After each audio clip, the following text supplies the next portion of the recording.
हज़रत उमर रज़ियल्लाह का खुलूस और जनसेवा। हज़रत उमर रज़ियल्लाह की सेवा में एक दिन लोगों ने निवेदन किया कि अमीरुल मोमिनीन, आप इतना घोर परिश्रम क्यों करते हैं और अपनी जान को अनकथ परिश्रम में क्यों ग्रस्त कर रखा है कि न दिन को सुख है और न रात को विश्राम। हज़रत उमर रज़ियल्लाह ने उत्तर में फरमाया कि लोगों, यदि मैं विश्राम करूं तो तुम बेआराम हो जाओ। यदि मैं विश्राम करूं तो तुम बेआराम हो जाओ। और जो व्यक्ति दूसरों की राहत और अपनी मुक्ति चाहने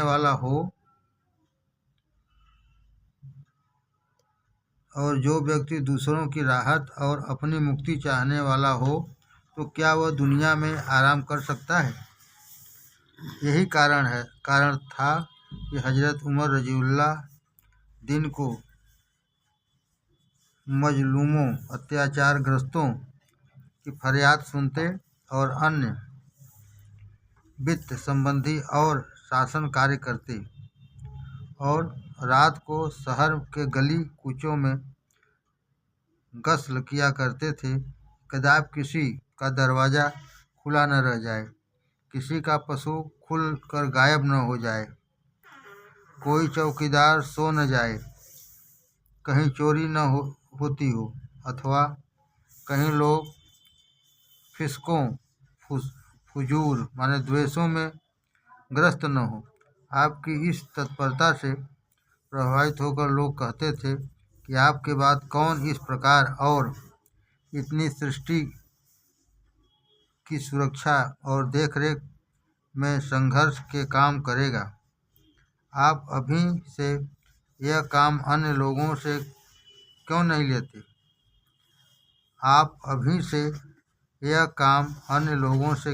लेते? जिससे कि आपको इतनी तो राहत हो और दूसरों को अभ्यास हो।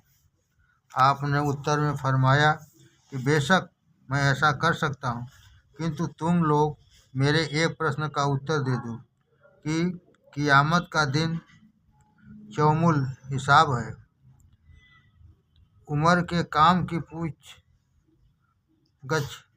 उमर से होगी या अन्य लोगों से होगी? एक बार जब आपने शाम देश की यात्रा की तो आप रास्ते में स्थान पर ठहरते जाते थे और लोगों की फरियाद सुनते जाते थे। एक स्थान पर आप रास्ते में उतरे और एक मकान की ओर गए। वहाँ एक बुढ़िया दिखाई दी। आपने इससे पूछा कि ए बुढ़िया, तुझे कुछ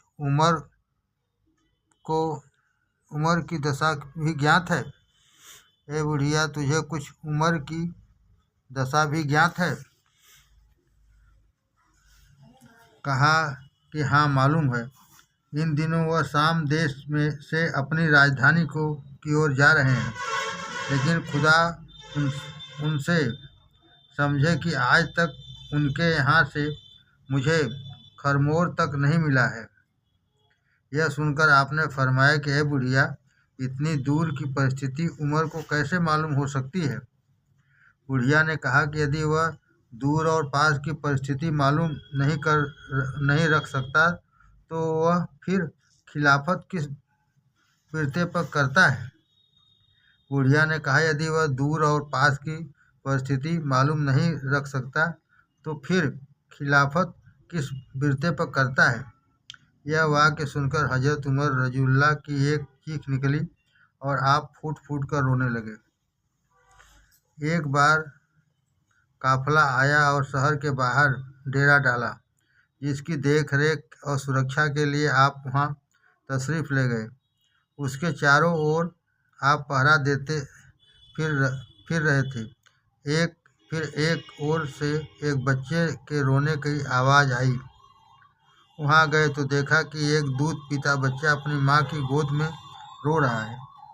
आपने उसकी माँ से कहा कि तुम इसको चुप क्यों नहीं करती? वह इतना क्यों रो रहा है? यह कहकर आगे चल दिए। फिर थोड़ी देर में उस ओर आप तो आए फिर थोड़ी देर में उस ओर आए तो वह बच्चा फिर रो रहा था। तो आपने क्रोधित होकर कहा कि यह औरत तू बड़ी निर्दयी है। उस औरत ने उत्तर दिया कि यह चौकीदार, तुझे वास्तविक बात तो मालूम नहीं है और तू मुझे व्यर्थ में तंग करता है। वास्तविक बात यह है कि अमीरुल मोमिनीन हजरत उमर रज़ियल्लाहु ने हुक्म दे रखा है कि जब तक बच्चे दूध न छोड़ दे उनका वजीफ़ा नियुक्त नहीं किया जाए। मेरी बहुत तंगी की परिस्थिति है, इसलिए मैंने समय से कुछ पहले इस बच्चे का दूध छुड़ा दिया है, इसलिए यह बहुत रो रहा है। इतना सुनते ही हजरत उमर रज़ियल्लाहु पर इतनी दिक्कत सारी हुई, खेद से परिपूर्ण रोने की परिस्थिति छा गई कि आपकी दाढ़ी मुबारक आंसुओं से भीग गई। आप पर इस घटना का बहुत अच्छा प्रभाव पड़ा और जब आप राजधानी पहुँचे तो आपने सार्वजनिक घोषणा कर दी कि जिस दिन से बच्चा जन्म ले उसी दिन से उसका वजीफ़ा बैतुल माल से चालू कर दिया जाएगा।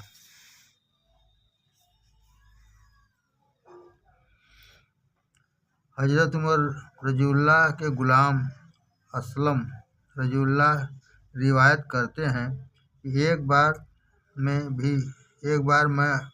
भी हजरत उमर रज़ियल्लाहु के साथ था। जब अभी अमीरुल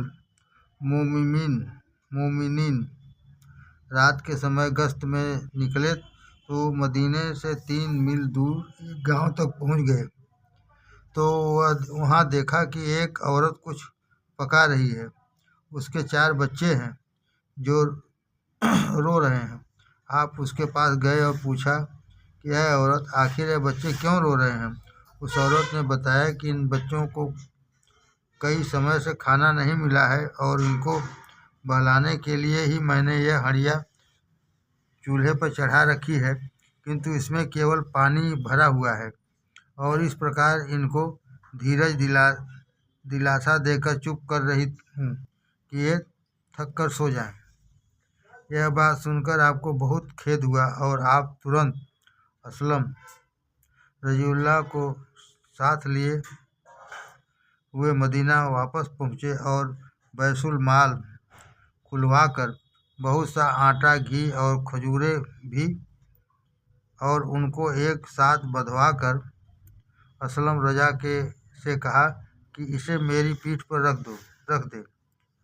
उसने डरते डरते कहा, अय अमीरुल मोमिनीन, यह गुलाम किस लिए है? हजरत उमर रज़ियल्लाहु ने उत्तर दिया कि ठीक है, किंतु क्या मेरा क़ियामत का बोझ भी तू उठाएगा? सत्यार्थ यह कि वह सब कुछ अपनी पीठ पर लाद कर फिर उस गांव में पहुँचे और वह सब सामान लाकर रख दिया और औरत आटा गूँथने में लगी। आपने आग सुलगाई और आग फूंकते रहे।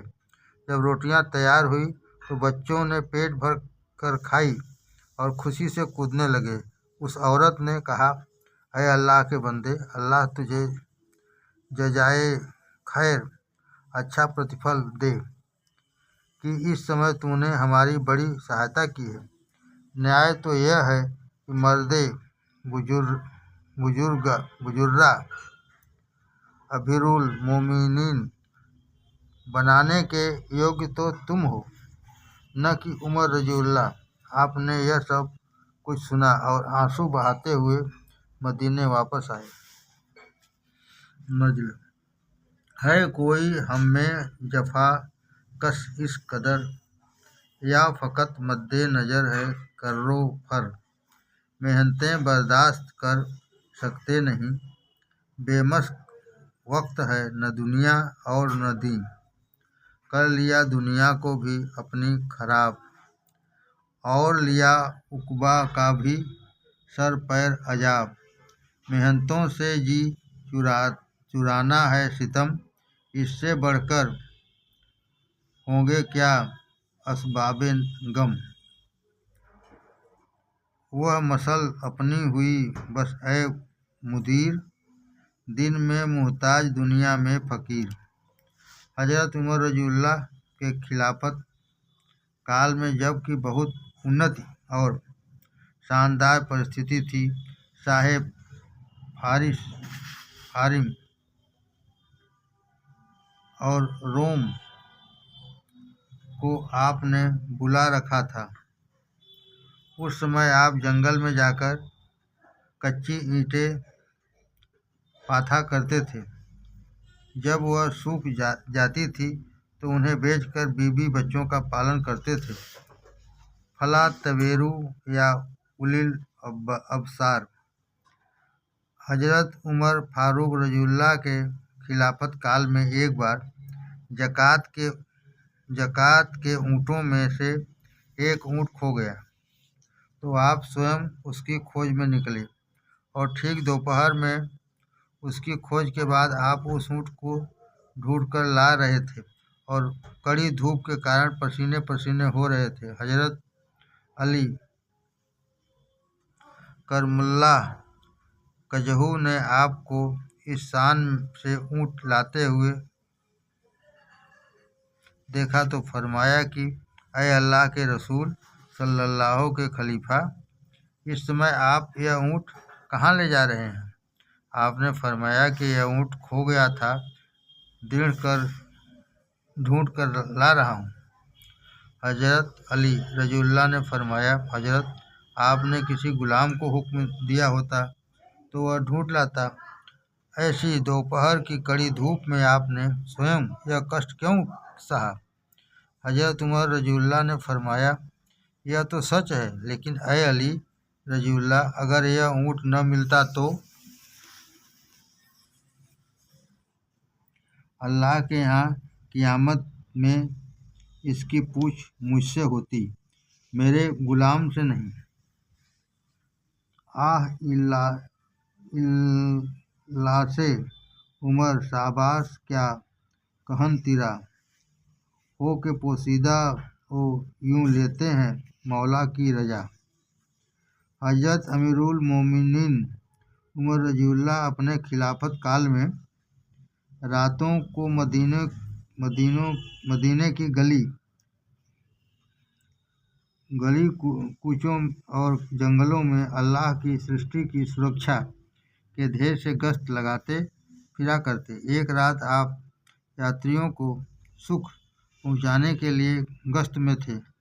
एक स्थान पर देखा कि वहां एक छोटा सा तंबू तना है, जिसके बाहर एक यात्री अनजान व्यक्ति बैठा है।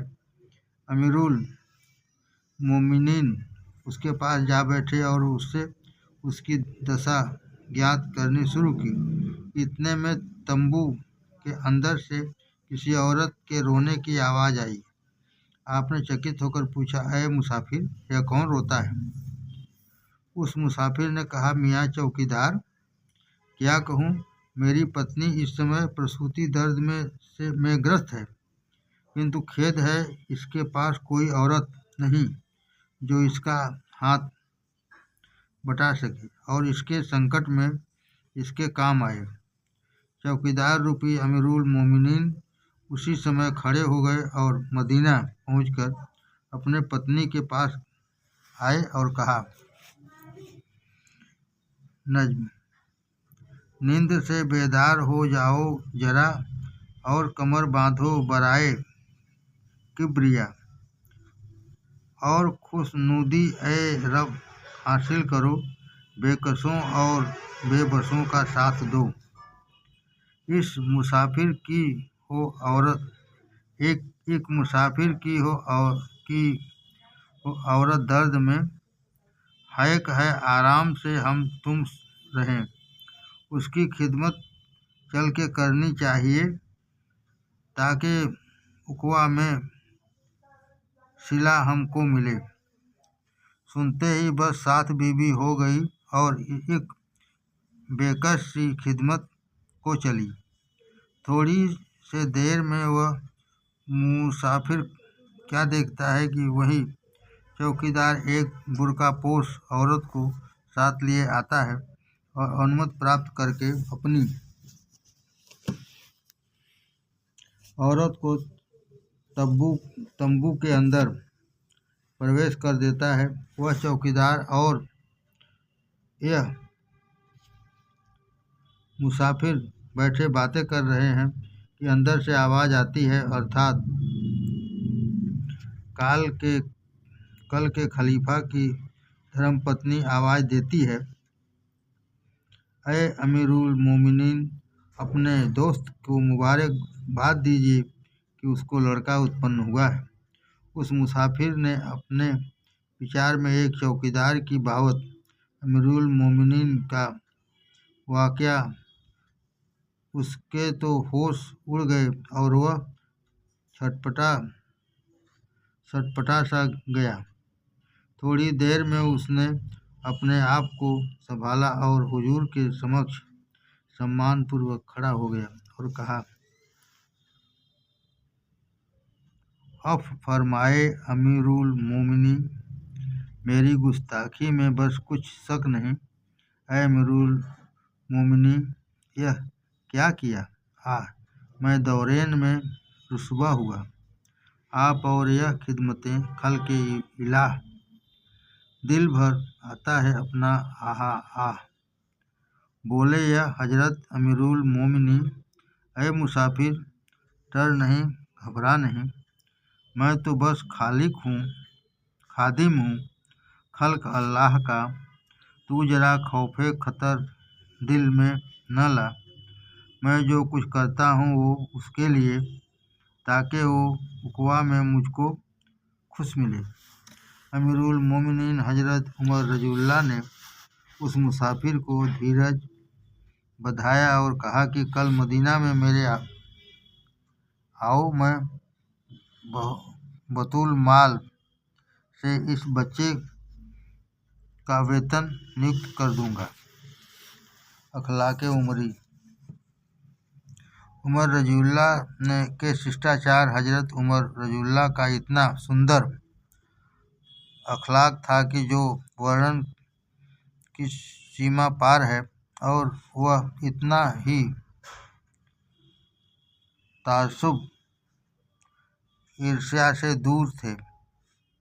आपने अमुस्लिमों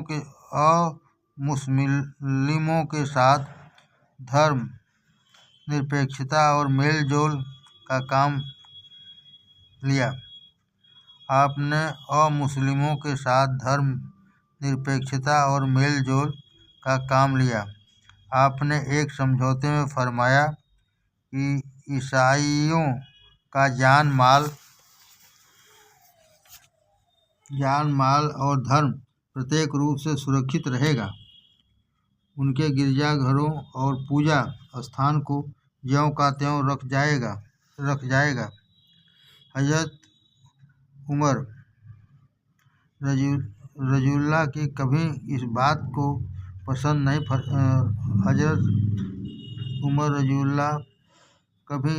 को पसंद नहीं फरमाते थे कि कोई किसी भी गीबत चुगली करे और किसी की कोई चुगली करे या बुरा कहे या किसी का अपमान करे, और यही फरमाते थे कि इस्लाम इन बातों की अनुमति नहीं देता है कि आपने किसी को गाली देने या किसी का अपमान करने आदि को अपमान घोषित कर दिया था और इसके लिए दंड नियुक्त किया था। और एक हतिया नामक कवि ने कुछ लोगों को कविता में हजों कही अपमान किया। हजरत उमर रज़ियल्लाहु ने उसे बुलवाया और कैद खाने में भेज दिया और उसे इस शर्त पर छोड़ा कि भविष्य में कभी किसी का अपमान नहीं करेगा। एक बार आप कुछ लोगों को खाना खिला रहे थे। उसमें से एक व्यक्ति को देखा कि वह बाएं हाथ से खा रहा है। आपने उसके पास जाकर कहा कि भाई, दाहिने हाथ से खाओ। उसने निवेदन किया कि ऐ उमर मोमिनीन, मेरा दाहिना हाथ जंगे मूता में कट गया है। बस सुनते ही आप पर रिक्कत जारी हो गई और आप उन सहाबी रजूल्लाह के बराबर ही बैठ गए। रोते जाते थे और फरमाते जाते थे कि खेद है, तुम्हें वजू कौन कराता होगा, तुम्हारा सर कौन धुलाता होगा, तुम्हें कपड़ा कौन पहनाता होगा। तो आपने उन सहाबी रजूल्लाह से कहा कि एक सेवक नियुक्त कर दिया और अन्य आवश्यकताएं उपलब्ध कर दी।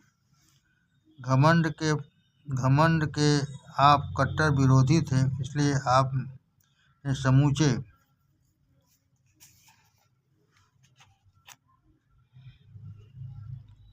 इस बदअशिष्टता को मिटा दिया।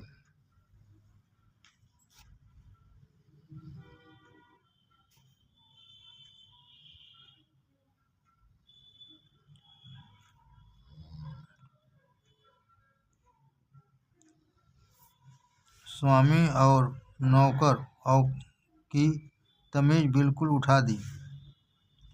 घमंड के आप कट्टर विरोधी थे, इसलिए आप समूचे शहर से इस बदअखलाकी अशिष्टता को मिटा दिया और स्वामी और नौकर की तमीज बिल्कुल मिटा दी। एक बार सुफ़वान बिन उमैया ने जबकि बहुत से प्रतिष्ठित लोगों को दावत थी, तो उन्होंने अपने दस्तरखान पर नौकरों को नहीं बिठाया। आप यह अवस्था देखकर अप्रसन्न हुए और फरमाया कि अल्लाह उन लोगों में से समझे जो नौकरों को नीचता की दृष्टि से देखते हैं। अल्लाह उन लोगों से समझे जो नौकरों को नीचता की दृष्टि से देखते हैं। तो आपके आहार की यह दशा थी कि सब लोग आपको भोजन खाने का चाव खिलाते थे और कहते थे कि आप उत्तम आहार खाया करें, जिससे कि आपको शक्ति प्राप्त हो और आप इस्लाम की अधिक सेवा कर सकें और दीन के कामों के लिए शक्ति प्राप्त हो सके। तो आपने उत्तर में फरमाया कि मैं अपने दोनों पेशवाओं अर्थात हुजूर अकरम सल्लल्लाहु और हजरत सिद्दीक़ अकबर रज़ियल्लाहु के अमल को कदापि नहीं छोड़ सकता, क्योंकि वह भी ऐसा ही आहार खाया करते थे।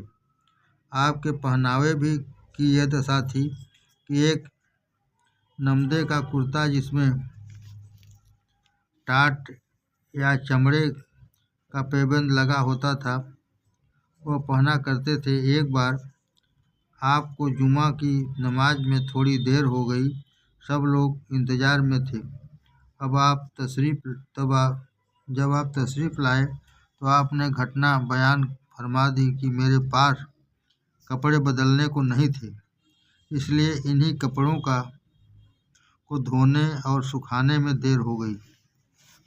नज्म आपके अखलाक की देखी झलक महबे हैरत है, जिससे है जिन्नो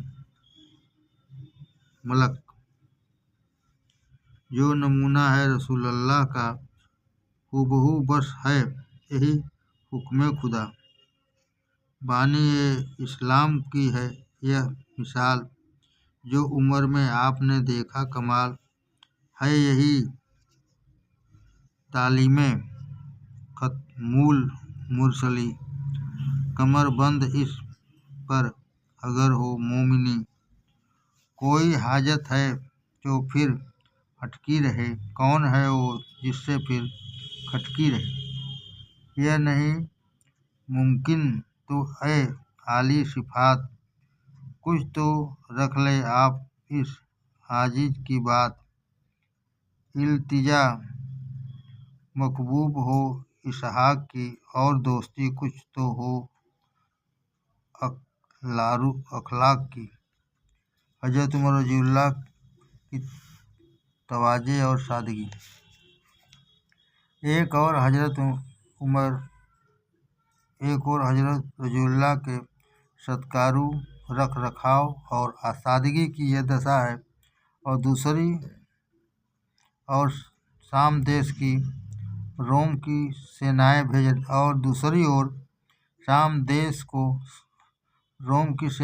रहे हैं, और कैसर और किसरा कृतज्ञता कर रहे हैं। उनके दूतों से मामलात तय हो रहे हैं। हजरत खालिद रज़ियल्लाहु और हजरत अमीर माखिया रज़ियल्लाहु से पूछ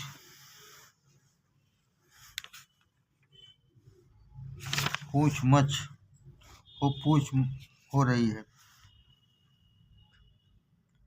सअर इब्ने वकास, अबू मूसा अशअरी, अमरू बिन आस रज़ियल्लाहु के नाम आदेश लिखे जा रहे हैं, जबकि शरीर पर पैबंद लगा कुर्ता है, सर पर फटा हुआ सा पगड़ी है, पाँव में टूटी हुई चप्पल है, और विधवाओं अनाथों की सेवा में जुटे हैं। उनके घरों में पानी भरने के लिए कमर पर मश्क लिए हुए हैं, और जब काम की अधिकता से थक जाते हैं तो मस्जिद के मिट्टी के फर्श पर लेट जाते हैं। अनेक बार मक्के से मदीने की यात्रा की, किंतु तंबू अथवा ओलदारी कभी साथ नहीं रखी। जहाँ ठहरे किसी वृक्ष पर चादर डाल दी और उसी की छाया में पड़े रहे। एक बार का वर्णन है जिसे मुवत्ता इमाम मुहम्मद में रिवायत किया गया है कि जब शाम का सफ़र किया तो शहर के निकट पहुँच कब्र अनिवार्य शंका के लिए आप सवारी से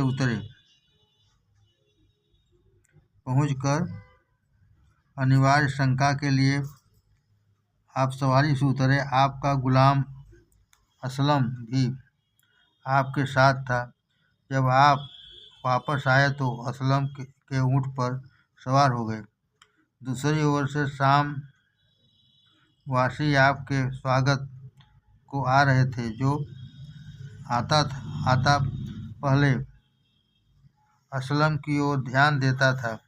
असलम हजरत उमर रज़ियल्लाहु की ओर इशारा कर देते थे, जिससे लोगों को अचंभा हुआ तो आपने फरमाया, निगाहें शानो शौकत को ढूंढती हैं।